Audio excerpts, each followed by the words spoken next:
Flashes of emerald flickered across the charcoal sky as meteor flares drifted downward, giving the night an eerie half-light.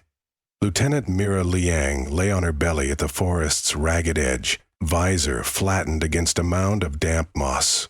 Through her retinal feed, she scoped the broad plain that stretched toward the distant basalt spires of Garnet Ridge. Down there, the last kilometer of flatland before the colony walls, 700 soldiers of the Sirocco Legion were assembling siege rails, looking like a line of silver insects on a tablecloth of ash.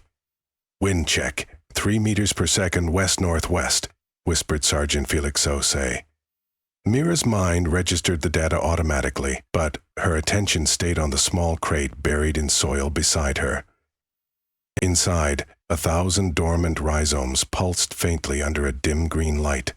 Hyper-fast bamboo, she thought. We're about to rewrite the art of entanglement. Feedback crackled in her ear as command tapped in. "Echo 4, status?" "Charges primed," Mira replied. "Growth algorithm loaded. We'll flood the field on your go." "Copy. Clock starts in 3. A hush fell over her squad. A neat half-dozen eco-engineers who had traded rifles for spades and sequencers.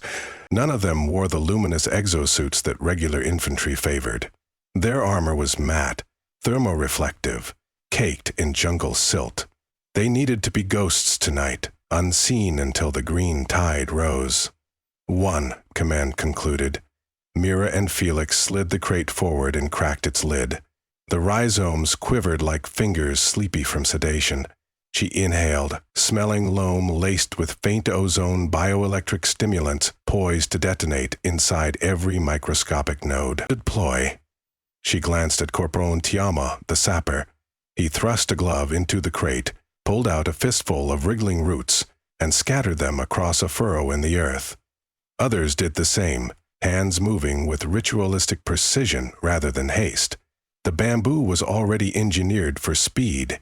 What mattered was distribution, the choreography of density. They needed walls, corridors, dead ends, bending sights and lines of fire until the field below twisted into an alien maze. Minutes later, Mira sealed the crate. Pulse drivers set to 10%. The drivers were stakes pounded into soil at 10-meter intervals. Each hummed as it lit magenta, seeding ultrasonic patterns that would coax growth along pre-programmed vectors. The system radiated its instructions like a lullaby written in root speak.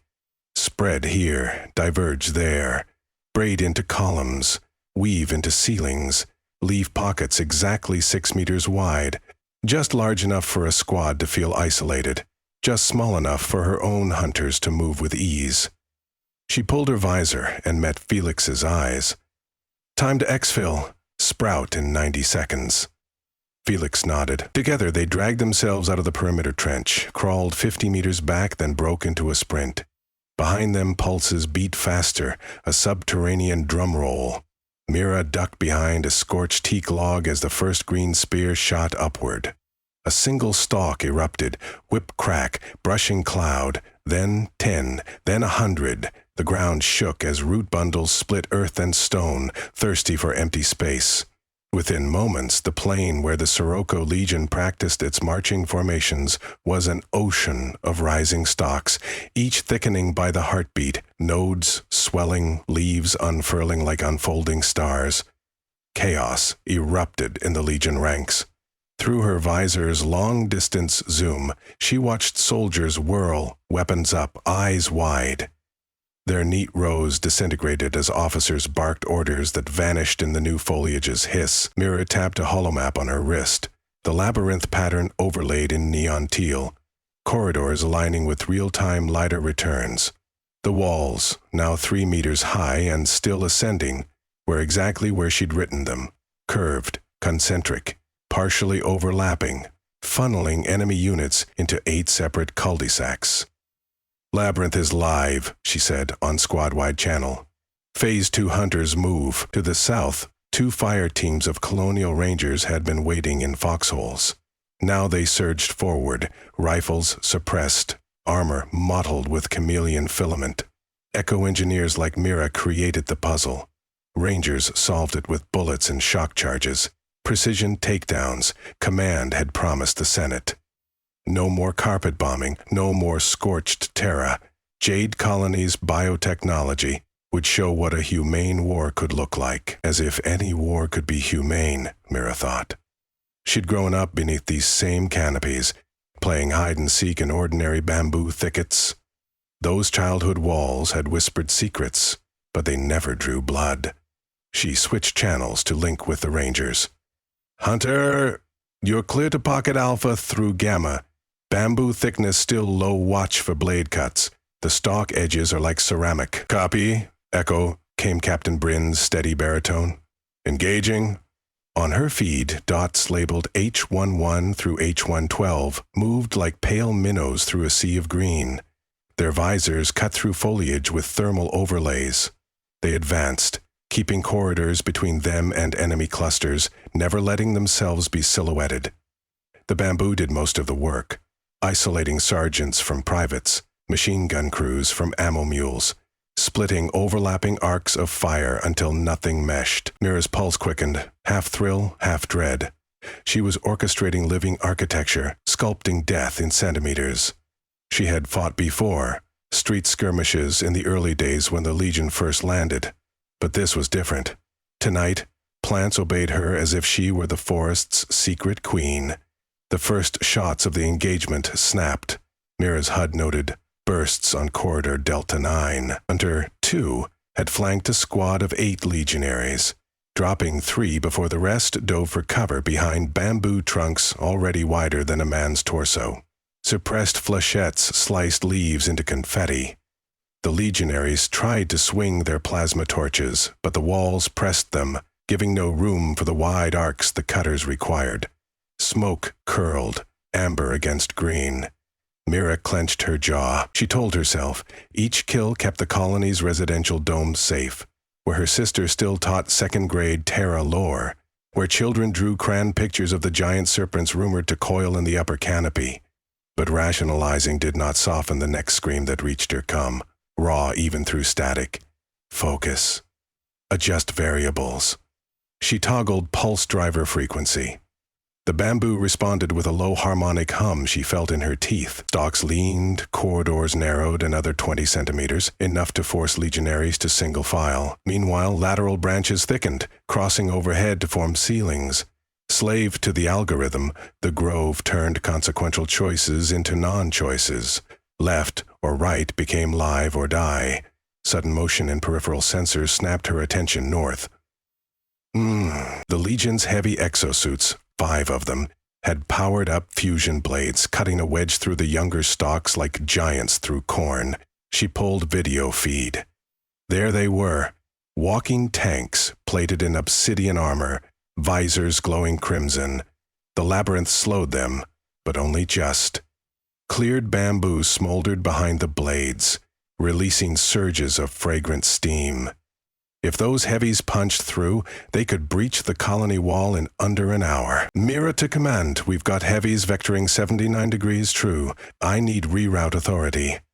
"Granted," Command answered. "Contain at all cost." She reran the algorithm on the fly. Stalks nearest the heavies received new instructions. Grow thicker. Reinforce silica content. Secrete acids that weakened exotic alloys.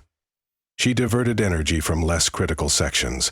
Corridors further south would stop growing, but the exchange might blunt those blades. Earth shivered as the bamboo complied. A few meters from the lead heavy unit, stalk diameters doubled in 20 seconds, fusing into walls of fused emerald concrete. The exogiants hesitated, blades sputtering against the new density. Sparks showered like fireworks. Then one giant raised an arm cannon and fired a concussive bolt. The wall fractured, shards whistling past sensors. A moment later, a second bolt punched through. Mira swore. "Hunters, I need rocket payload on the heavies, grid D14 now."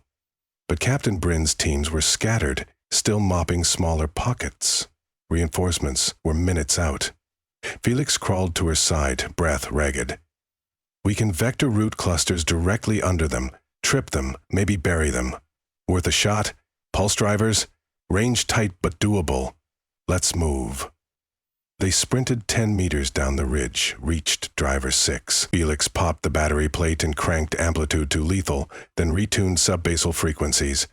Beneath the soil, rhizomes uncoiled in dense mats. As Mira watched through ground-penetrating overlay, roots swelled like rising lungs, lifting crust layers into gentle blisters. If timed right, the heavies would step onto the upheaval at full stride, destabilize, fall like ironwood trees. Overwatch confirmed. The exogiants advanced another 20 meters. The first heavy's massive boot met the lifted earth, sank. Gyros whined. A second heavy stumbled into him. Mass times forward velocity sprawling both. The third fired thrusters, but debris hurled upward by convulsing roots battered his optics. Mira keyed one last command. Lignin snap. The bamboo's internal fiber sheared at top tension, releasing pent-up kinetic energy in a fractal burst. A boom pulsed underground. The surface cracked. Geysers of soil and root detritus geysered, flipping the 3 heavy suits like toys. That was when Hunter 2's rockets streaked overhead, finally in position. 2 high-explosive warheads detonated on the exposed belly plating of the nearest heavy. Superheated vapor vented from rents in the exosuit. The occupant's scream echo-fed Mira's calm, then cut short.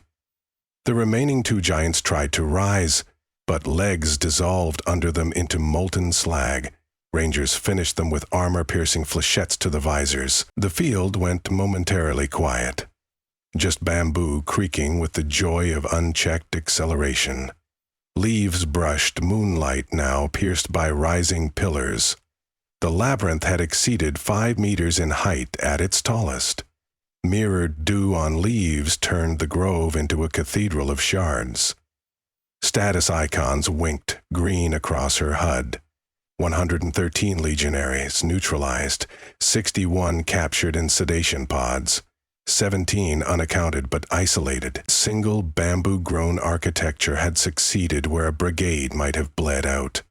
Yet victory's taste soured as her squad medics hurried past with a stretcher. Private Che lay on it. Abdomen wrapped in nanofiber gauze soaked black. An energy bolt had sliced him when a legionary stumbled into Phase 2 corridor echo. Che's eyes were glassy, lips trembling soundless words. Maybe a song his grandmother once hummed. Mira wanted to say something soothing, but the medic glared. Don't distract him from staying alive. Her shoulders sagged. Eco-warfare was still warfare. Command pinged. Echo 4. Outstanding performance. Senate Analytics rate operation 97% humane. Prepare Phase 3. Decon and controlled dieback. Humane. Gods. She pictured the labyrinth still thickening, stalks straining toward the stratosphere. They would photobomb the dawn, cast serpentine shadows across the valley. Then she'd push a button. They'd wither 5 times faster than they'd grown, collapsing into charcoal feedstock. The official line would say nothing permanent had been damaged. No crater, no scorched earth. The colony remained pristine. Jade would stay a gem. Copy, Mira replied, voice flat.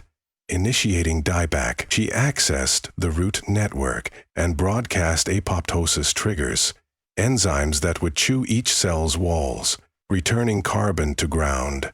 Somewhere 1,000,000 microscopic vacuoles sighed. Overhead, the meteor flares had burned out, revealing a quilt of stars. Their light mingled with bioluminescent moss that coated newly erected trunks. Even in death, the bamboo would glow until dawn, a cosmic tide receding as quietly as it came. Felix knelt near her. Never seen anything like it. Mira managed a thin smile. We turned the planet's own speed against those who thought brute force would win. My mother used to say Jade was alive and temperamental. Maybe she's cheering, or maybe she's wondering if we're any different from the Legion. Hee! Mira exhaled. You know the Senator's pitch. Precision, ecological synergy, minimal casualties. Felix's laugh was bleak. Minimal depends which side you're on.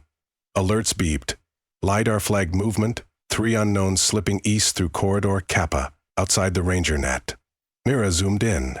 Legionaries, weapons discarded, moving low, hands smeared in chlorophyll. They weren't fighting. They were trying to escape. "Echo 4, permission to intercept?" asked Captain Bryn. Her finger hovered on approval but paused. "Stand by." She magnified feed. One of the legionaries limped, thigh tourniqueted. Another half carried him while scanning the living walls with haunted eyes. Soldiers, yes, but no guns now. Mira raised. "Command! We have 3 egressing legionaries, unarmed. Recommend, capture, not kill. Protocol leaves it to field lead," the officer replied. "Your call." She stared through the bamboo at the trio. If the labyrinth collapsed before rangers reached them, they might stagger into open jungle, vanish. They could join another Legion detachment, fight again, kill colonists later. Yet she recalled Che's glazed eyes, his whisper of a childhood lullaby. No labyrinth had isolated him from pain. "Captain Bryn," she said into comm, "set drones to track, but hold fire. If they reach Zone 5, let them go. Mark them for thermal satellites." "Understood," Bryn answered, though she caught the hesitation. Rangers liked neat endings. Felix cast her a question.